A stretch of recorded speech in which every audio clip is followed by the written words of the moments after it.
This instruction is on walkers. Walkers are probably the most common piece of DME equipment there is.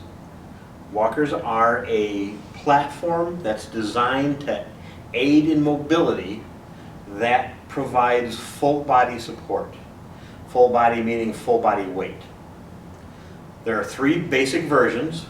We have a single button walker. Single button means that a single point of contact will collapse both arms. A two button walker, meaning that there are two separate controls. You can collapse one, the other one still stays rigid, offers more flexibility. And then we have a paddle walker. Paddle walker is a little higher end. It is basically a two button that, if you look at the sides, has a paddle. And what you can do is, while you're using your hands that are on the grip, you can simply reach down with an index finger and collapse one side. Again, because it's two buttons, it offers a certain amount of flexibility as far as seating, positioning yourself onto a couch, a cushion, a bed, where a single button wouldn't necessarily offer. For the purpose of setup, we're going to stick with the two button. It is by far the most common as well. Height adjustability is a crucial issue with the walkers. If the walker's not set right, it's going to cause the patient to slouch, or it's going to put them in an upright position that's uncomfortable. So what we need to do is get a measurement from the ground to the crease of the wrist. Okay, ground, crease of the wrist. It's a very, very common theme with the DME equipment, by the way, is the ground to the crease of the wrist. But in this case, that measurement sets those handles at approximately that crease. The result is, when you pick your hands up, put them on the handles, is that you've got that natural 10 to 12 degree bend in it, plus the flex, the angle at the wrist, isn't exaggerated. There's no undue stress, very, very comfortable. Now, whether it's the two button, or the paddle, they all adjust in height the same way. And that is, when they come out of the box, they'll be folded.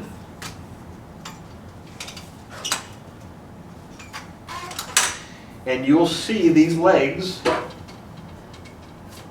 attached in the center. So you're literally, when you assemble this thing, you're going to have to put these legs on. It's a very, very simple task. The leg comes out. When you look at the leg, you'll notice there are a series of holes. These are the height adjustment holes. They're approximately 1 inch apart. You simply slide the leg over the top of the walker, bring it down so that that spring button that's on the support leg,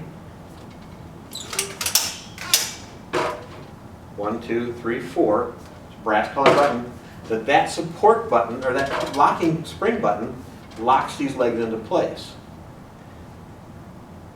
When we adjust, they adjust, push the button in, raise it or lower it, and the result is that we want to have a walker that is both level and steady. Level in this case doesn't necessarily mean plumb, because the design of the walker is situated so that it does actually lean back slightly. This is so that it designed so that it discourages any sort of forward leaning. Forward leaning can result in tipping over, which is why we don't like this. When we have them sized properly, again, the handles are going to be approximately the crease of the wrist. So when they put their hands on here, on the handles, that it gives them a nice, comfortable platform to walk. Now, there are a broad spectrum of accessories.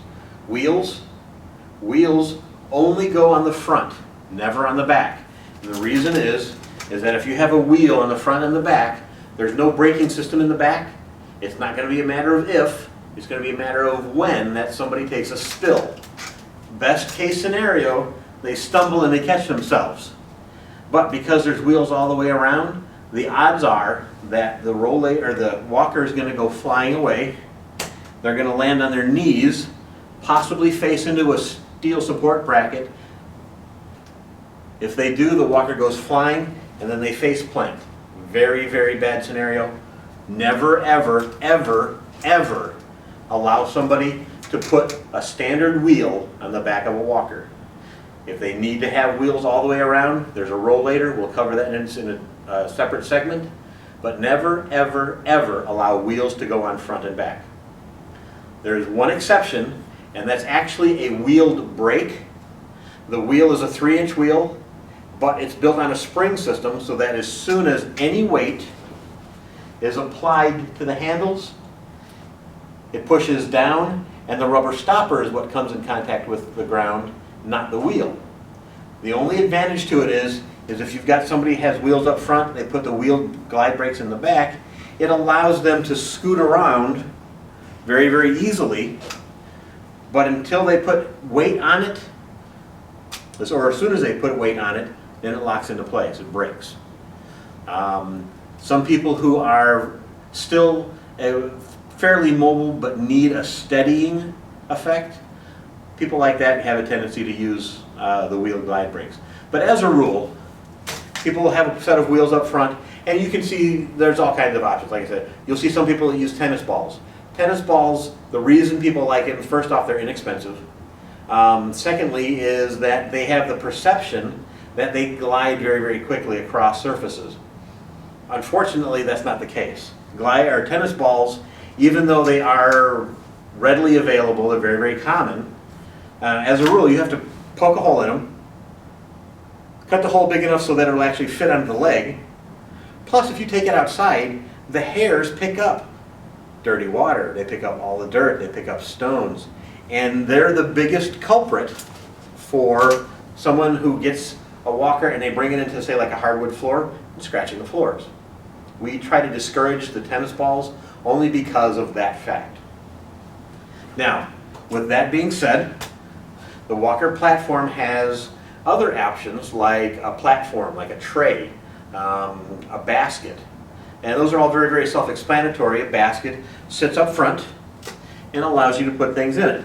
When you have somebody who wants a basket, I encourage you to take the legs and make them one notch shorter than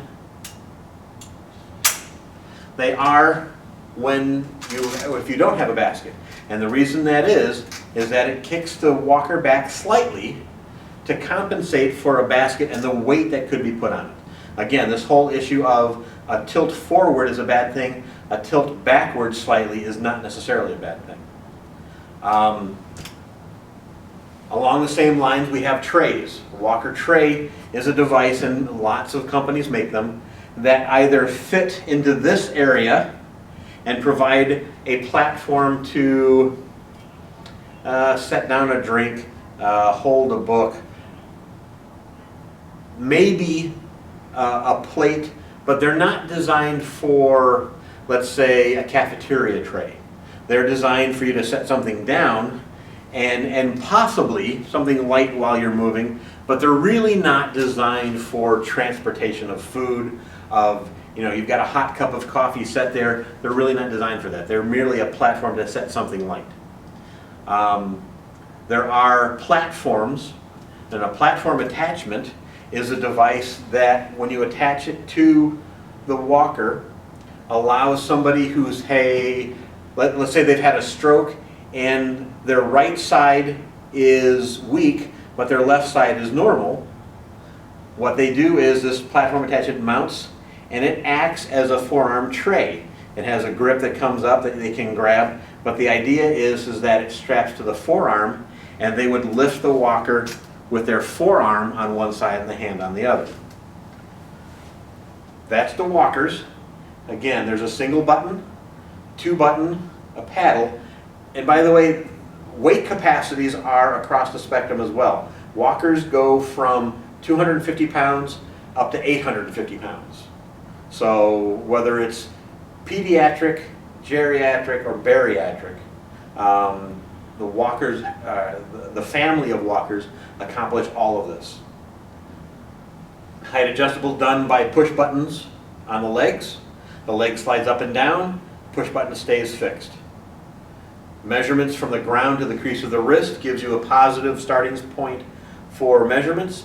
And again, those measurements are taken from the person in their normal position or their normal posture, not necessarily into a forced upright posture.